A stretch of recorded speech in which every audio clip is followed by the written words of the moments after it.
வணக்கம். வாங்க இன்றைக்கி எக்கு கட்லெட் எப்படி செய்யுதுன்னு பார்க்கலாம்.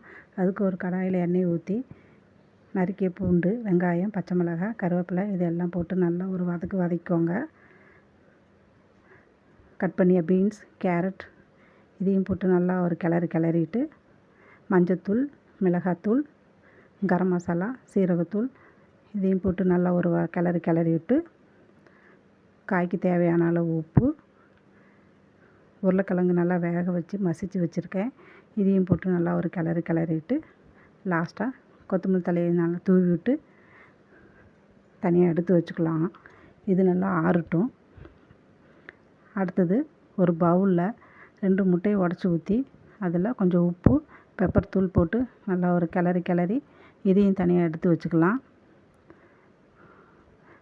இந்த வெஜிடபிள்ஸ் நல்லா ஆறிடுச்சு.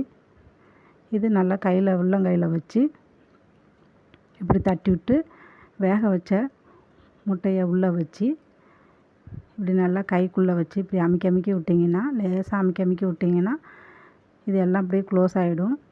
முட்டை நல்லா உள்ளே போய் நல்லா க்ளோஸ் ஆகிடும். பாருங்கள், ஓவல் ஷேப்பில் நல்லா வந்துருச்சு. அவ்வளோதான், இது ரெடி ஆகிடுச்சு. அதுக்கப்புறம் பால் ஷேப்பில் ஒன்று பண்ணலாம். அதுக்கு ஆஃப் முட்டையை உள்ளே வச்சு இதே மாதிரி கையில் வச்சு அமுக்கி எடுத்திங்கன்னா பால் ஷேப்பில் ரெடி ஆகிடுச்சு. அடுத்தது வெஜிடபிள்ஸ் மட்டும் வச்சு வடை மாதிரி தட்டி அதையும் தனியாக எடுத்து வச்சுக்கலாம். அவ்வளோதான், இதெல்லாம் பாருங்கள் ரெடி பண்ணி எடுத்து வச்சாச்சு.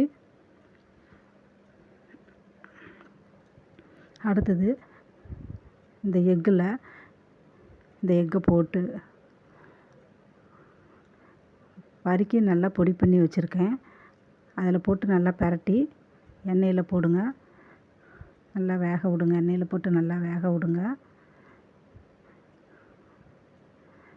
நல்லா வேகட்டும்.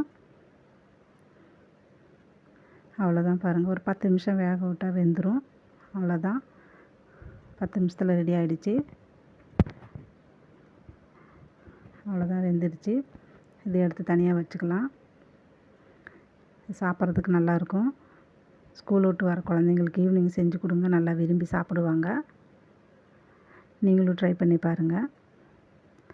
நன்றி.